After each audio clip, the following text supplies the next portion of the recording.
الہند جو علماء دیوبند کے سب کے استاد اور اس دیوبند مدرسہ کے پہلے شاگرد ہیں۔ 1864 میں دیوبند کی بنیاد رکھی گئی۔ اللہ تعالیٰ ان علماء حقانی کو جزائے خیر عطا فرمائے۔ انگریز کی محنت تھی کہ انڈیا کو اسپین بنا دیں، جیسے اسپین سے اسلام کا نام مٹ گیا۔ 800 سال کی حکومت کے بعد اسپین میں اللہ کا نام لینے والا ایک نہ بچا، ایک۔ ایسے انہوں نے دھو کے رکھ دیا۔ اور وہ قرطبہ کی جامع مسجد جہاں علامہ قرطبی جیسے بیٹھ کے تفسیر بیان کیا کرتے تھے، وہ ساری گرجا بنی پڑی، ساری صرف محراب کے پاس تھوڑی سی جگہ انہوں نے سے کور کی ہوئی ہے، بس اتنی جتنی یہ 2 پلر ہیں، تو ایسے کر کے انہوں نے باڑ لگا دی ہے۔ وہ محراب اپنی اصل جگہ میں بالکل درمیان میں انہوں نے گرجا بنا دیا، بت رکھے ہوئے ہیں، تصویریں ہیں، مسجد کے در و دیوار روتے ہیں، نوحہ کنا ہے کہ ہائے مسجد مرثیہ خواہ ہیں کہ نمازی نہ رہے۔ مرثیہ تو مسجد قرطبہ کا میں دیکھ کر آیا ہوں۔ تو انگریز کی یہ محنت تھی کہ یہاں سے دھو دیا جائے اسلام کو۔ اللہ علماء دیوبند کے درجات بلند فرمائے۔ 1864 میں پہلے یہ حضرات جنگ آزادی میں شریک ہوئے، اور شاملی جہاں علماء دیوبند نے جہاد کیا، حافظ ضامن شہید ہوئے اور کوئی بڑے بڑے شہید ہوئے، کچھ بچ گئے۔ وہ شاملی اب ایک بہت بڑا قصبہ بن چکا ہے۔ میں 89 میں وہاں گیا تھا، تو جب سیاسی طور پر پوری مات کھا گئے اور قوت ہاتھ سے نکل گئی، کیونکہ اپنے ہی جب غیر بن جائیں، کسی کی غداری سے ملک نہیں ڈوبتا، کسی ایک کی غداری سے۔ وہ ایک دیگ کا چاول ہوتا ہے، سارے ہی بگڑ چکے ہوتے ہیں، تب تباہی آتی ہے، تب غداری بھی اپنی قوت دکھاتی ہے، ورنہ ایک آدھ کی غداری سے قوم ہو تو اس سے کچھ نہیں ہوتا ہے۔ تو ذرا میر جعفر نہیں، سارے اسی کا شکارہ بن، میر صادق نہیں، سب ایسے ہو چکے تھے۔ تو وہ جنگ آزادی اپنوں ہی کا شکار ہو گئی۔ ایک رجب علی تھا، ایک نجف خان تھا، ایک الہی بخش تھا، ایک شجاع الدولہ تھا۔ یہ لوگ تھے جنہوں نے دلی کا راستہ صاف کیا انگریز کے لیے، تو اپنے ہی تھے۔ اس کے بدلے میں رجب علی کو انہوں نے اتنا سونا دیا کہ اس نے امبالے میں پورا ایک فورا سونے کا بنایا جس میں شراب نکلتی تھی۔ وہ کم وقت شام کو بیٹھ کے شراب پیتا تھا اپنے ساتھیوں کے ساتھ، کہ وہ پانی کی وجہ وہ شراب نکلتی تھی۔ تو اس طرح جب قوم ڈوبتی ہے، اس کے افرادوں کے ضمیر بک جاتے ہیں، تو پھر ملاح کشتی کے پھٹے ٹوٹ جائیں تو ملاح کہاں پار لگائے گا اسے؟ تو ہندوستان کی قیادت اور وہاں کی جو ریاستیں تھیں وہ اپنی استعدادیں ختم کر چکی تھیں، تو اللہ تعالیٰ نے چند لوگوں کے دل میں ڈالا کہ اب اسلام کو بچایا جائے۔ اب پھیلانے کی بجائے بچانے کا فکر تھا۔ تو 1864 میں مولانا قاسم صاحب نانوتوی رحمۃ اللہ تعالیٰ علیہ نے دیوبند میں ایک چھپر ڈالا، مسجد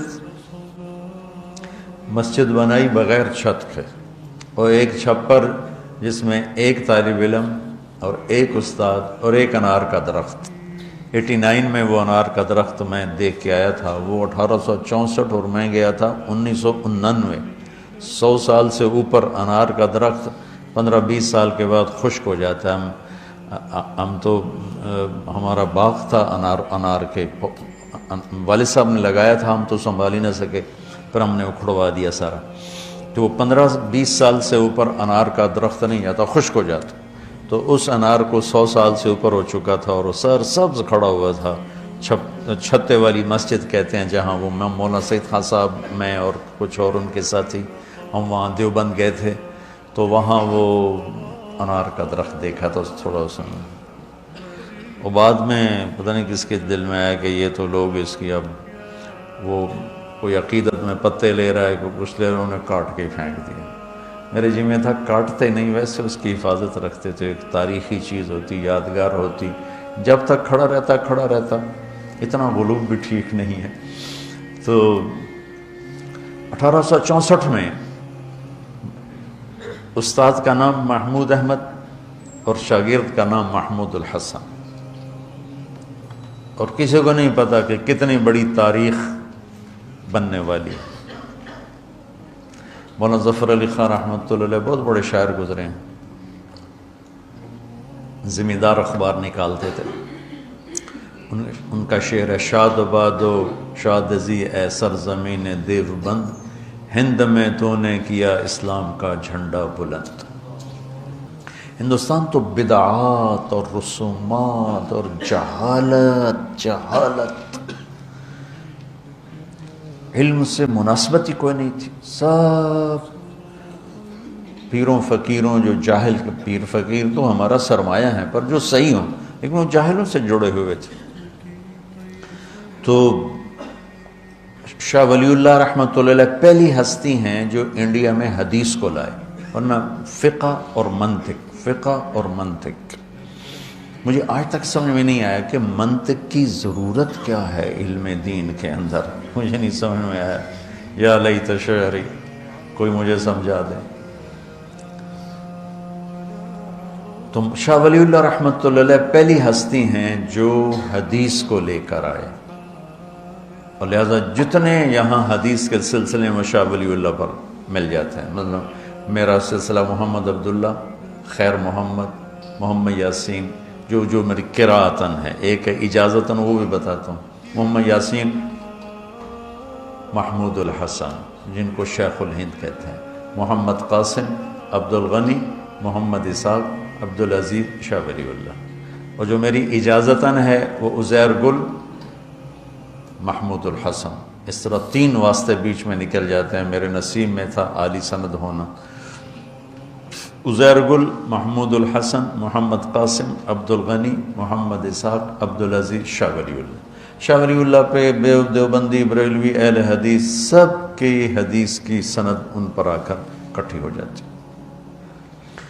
تو اللہ تعالیٰ نے مولانا قاسم نانوتوی رحمۃ اللہ علیہ کے ذریعے سے 1864 میں ایک چھوٹی سی بنیاد قائم کی، جس کو اللہ تعالیٰ نے اتنا بڑا درخت بنایا کہ انگریز کی ساری سازش ناکام ہونے کے پیچھے دیوبند اور اس کے علاوہ اور جنہوں نے، صرف میں دیوبند کی بات کہوں تو یہ ناانصافی ہوگی، دیوبند اس میں سر فہرست ہے، اور سر فہرست میں بہت اوپر ہے، اور باقی مخلصین نے جو محنتیں کی تو اللہ تعالیٰ نے یہاں اسلام کو باقی رکھا، اور آج ہم اس خطے میں مسلمان بن کر زندہ ہیں۔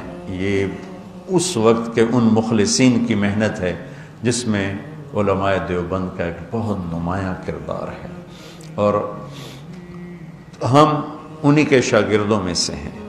اہل السنت والجماعت کی ترجمانی جو انہوں نے فرمائی اور کی، ہم اس کو زیادہ صحیح کہتے ہیں، اور باقی سب کا احترام کرتے ہیں، سب کو عزت دیتے ہیں، سب کے لیے اچھے جذبات رکھتے ہیں، کسی کے لیے نفرت، کسی کے لیے کفر کے دعوے کرنے سے ہم بیزار ہیں اور بری الذمہ ہیں۔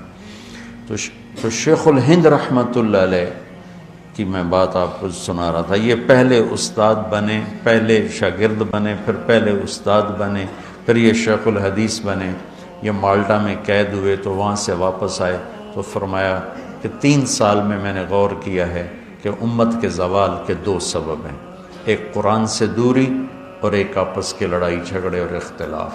تو میری اب بقایا جو زندگی ہے، میں قرآن کی تعلیم کو عام کروں گا اور امت کو امت بناؤں گا۔